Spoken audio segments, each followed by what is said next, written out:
We arrived at the Kamarang airstrip after approximately 1 hour from the Oval Airport. After unloading our luggage and securing them at a guest house that was about a 5-minute walk from the airstrip, we proceeded to the waterfront of the Kamarang River. There, we boarded a boat that took us to a community called Jawalla.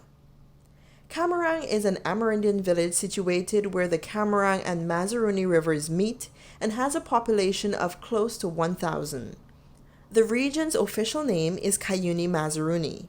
Prior to our visit, the community depended on the said river for water for domestic purposes along with the rain.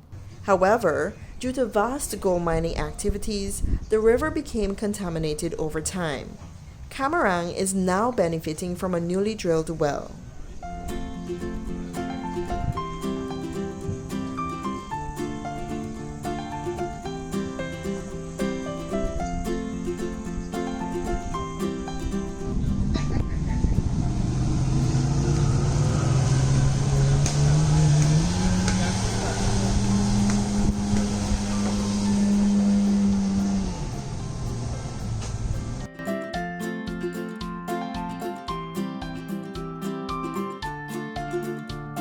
Straight ahead we have some people paddling on a canoe.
She paddling alone? The hell?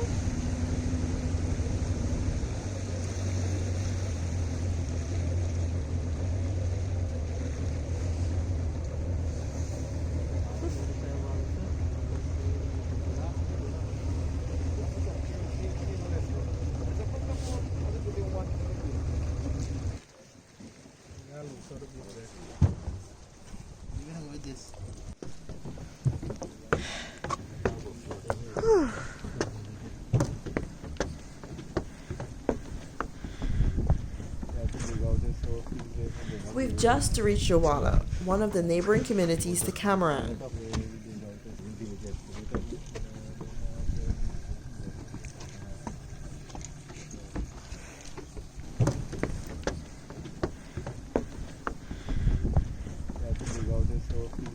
Look at this little girl. I was just admiring her skills and bravery to be able to paddle this boat on her own. Ms. Veron Henry, who is the Tushao or community leader of Jawalla, explained what it's like living there and their main sources of income. The life out here, people actually live on doing farming. Actually, our crop is beet cassava. That's actually we produce out here. What and what do you get from the cassava? We get the cassava bread itself, the cassava water, cash rip. That's all we get. What do you do with the cassava water? You get the juice, you squeeze it out using the matapi, and then you have to boil it for so many hours. Let's say like about 2 to 3 hours, and then you make your tuma. That's where they make tuma. You put fish, put meat, any meat. It's kind of like a soup. Yeah, it's usually you put your pepper in it, however you want to make it, but you have to boil it properly. Otherwise, it's poisonous. It's poisonous. Oh, so tuma pot you call it, right? Yes, tuma pot. And that's the original pepper pot? Yes, that's the original one. Okay. So do you make any wine from it or so? Oh, yes, we do have a local drink called Kazak. And we also make paiwari out of it. Paiwari. We don't actually make it, but there are few persons who know to make it. Okay. And what are the economic activities here? Oh, the economic activities, they do mining. We do mining, actually. That's where we get our income, most of it. And this is where we have put our, like, the community center, like the village shop. People work there? Yes, people work there, yes. Okay. Do people go to Georgetown often for anything? Yes, they do. We have a lot of business people, small business, and they do go to Georgetown for shopping and stuff like that. And the main source of transportation here is boat? Boat, yes. Okay. And just a primary school? Yeah, we have primary school and nursery school. No, and so where do they go to secondary school? They have a secondary school in Ramadan. That's where they go to. And how far is that from here? It's very far. You have to pass Kamarang up the river. Maybe like from Kamarang it's about an hour. Oh. Right, yes. Or they can go on the land using the ATV. Okay. Yes. All right. Thank you very much. Bye.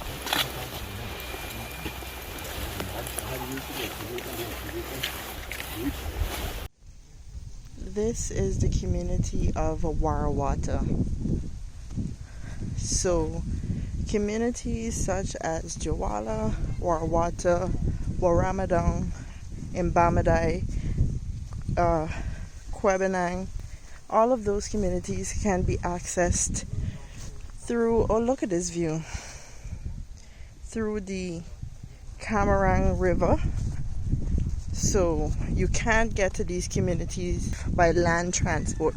You have to take a plane from the city, Georgetown, to come to Kamarang, and then from Kamarang to these communities. These are what you call riverine communities.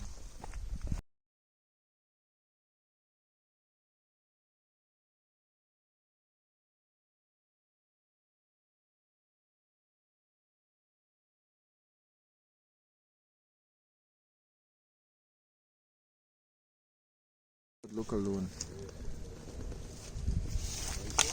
I would have seen that it is scratched.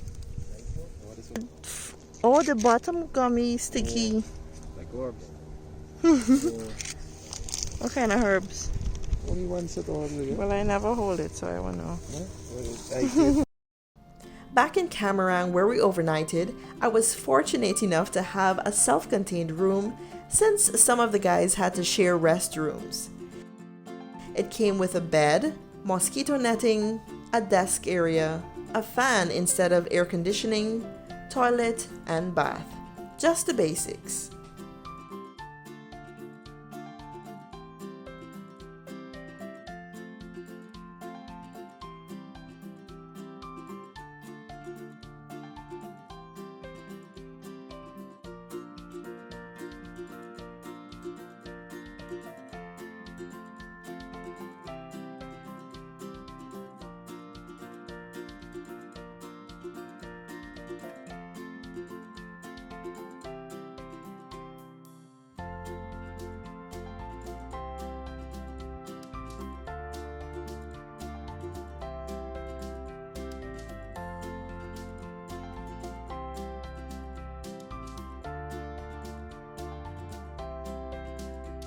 Unlike some Amerindian communities I visited, I did not get to access Wi-Fi at any building or shop.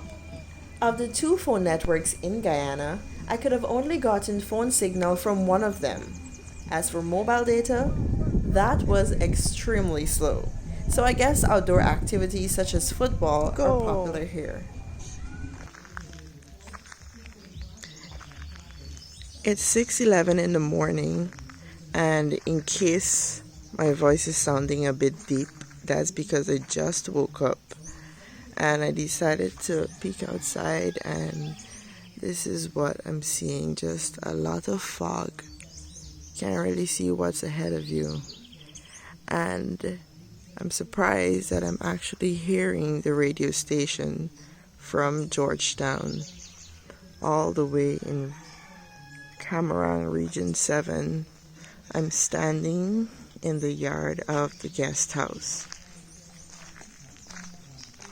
So, all the way around it is just a bunch of fog. Oh, and in case you're wondering the name of the guest house, that's it. Sunset View Inn. And there you have the number for reservations.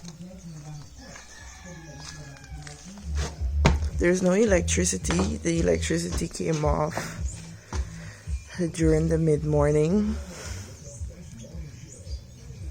But the night was chilly, at least for me. Look at the bird.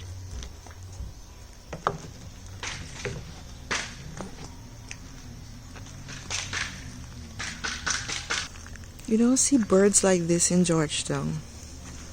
It's the beak that's fascinating.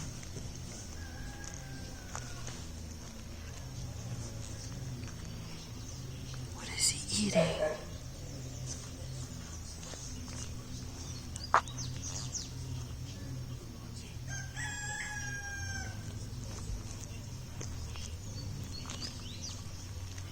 Oh my God, look at it.